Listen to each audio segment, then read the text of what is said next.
I'm Mike Elmore. I teach political science, Introduction to Political Science here at Tacoma Community College.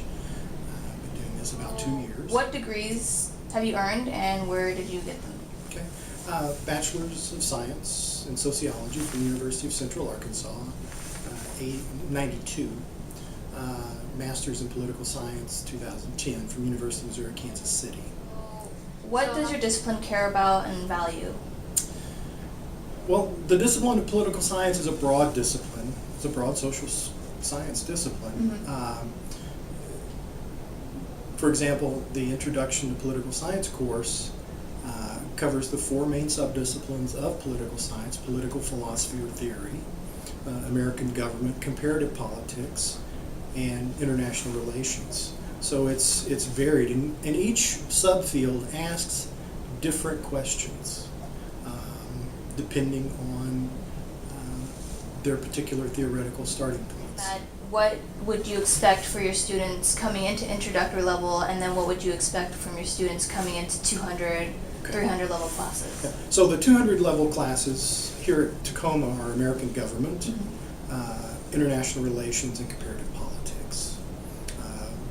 American government is probably the most frequently taught here at Tacoma. Mm-hmm. So what do we want our students to possess? I want my students to possess a curiosity about the world. We don't have an expectation of knowing everything. That's why you take an introductory course. Mm-hmm. You teach the basic concepts. You learn the basic concepts, terms, and basically how systems work. Okay, so you can take that base knowledge and then go deeper into the various subfields. What is the biggest difficulty you think students face? An expectation of time. In addition to the curiosity that they need to bring to class, they also need to be proactive in their learning. Mm-hmm. Okay? Unlike high school, a lot of students here at Tacoma Community College are still in high school, and there's a different expectation. You come to class, and I think most of the experience most students have had is they come to class and they're told what to think. Mm-hmm. In college, if the instructor assigns you some material, you need to have a familiarity with it before class begins. Mm-hmm. Class time is really a time to answer questions, talk it out, really begin to learn and relate it to other things. But you can't really get to that if you don't read the material beforehand. Mm-hmm. The other thing is, don't wait to be assigned something. Budget your time. We generally have an expectation of 2 to 3 hours outside of class for every hour that you have in class. So if you have a 50-minute class, we expect you to have an hour and 45 minutes to 2.5, 3 hours a day of additional study. And depending on what you're reading, it's going to take that amount of time to go through and read it critically. So the other thing is reading critically. Not read for content, Mm-hmm. read for meaning. So. Right now, currently, what is the most interesting thing happening in the world associated to political science or government? Mm-hmm. Well, politics is a never-ending saga. Yeah. And from my perspective, I see politics in all relationships, not just government. And that's an assumption that a lot of people make, is that it only involves government, Mm-hmm. but it really involves relations of power. And that's what politics is all about. It's about influencing people, and whether it's in a family or any organization or government. So it's really the study of power. So, before taking a social science course, many students have done some research and writing for English 95, 101, and 102. What fundamental difference should students be prepared for before researching and writing for upper level disciplines?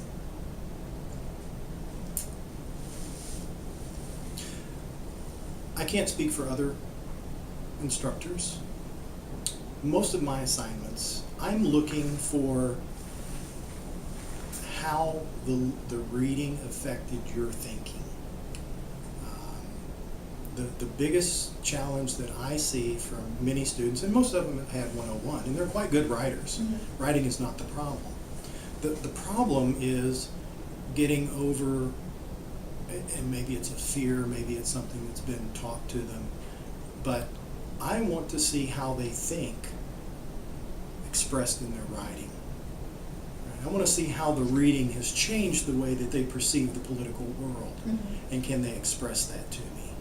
Right? So I'm looking for critical thinking. I'm looking to see if you're asking questions about the reading and having this mental dialogue. Mm-hmm. So that's what I look for. And I think that's what most upper division instructors will be looking for too. How is this material that we've given you, how are you looking at it, how are you engaging it, and how are you able to express it in the written form? So for going into upper level classes, professors like to see that their students aren't just reading the material given and giving main points like we're taught in grade Mhm. school. Right. They want to see more. Evaluation, Okay. a critique. They want to see how you're thinking about the material. Okay. And especially in the 300 level class, you've got to read the material before you get to class. Mm-hmm. The old way of teaching where you go in and it's what they call the chalk and talk, where you would go in and the professor, like when I was in school years ago, would go in and I would sit and listen and I would take copious notes and I would regurgitate it on a test. Mm-hmm. You're getting away from that now. You're doing more reaction papers, maybe a quiz over the reading immediately. And then you're also expected to participate in class. And that's where a lot of people see or a lot of instructors see if you really understand the material. So they kind of take a mental note of how you participate in class, Mm-hmm. and they look at your writing, and they kind of mentally compare the Advice. two. Again, I can't emphasize this enough. You need to come to class with a curiosity about that class,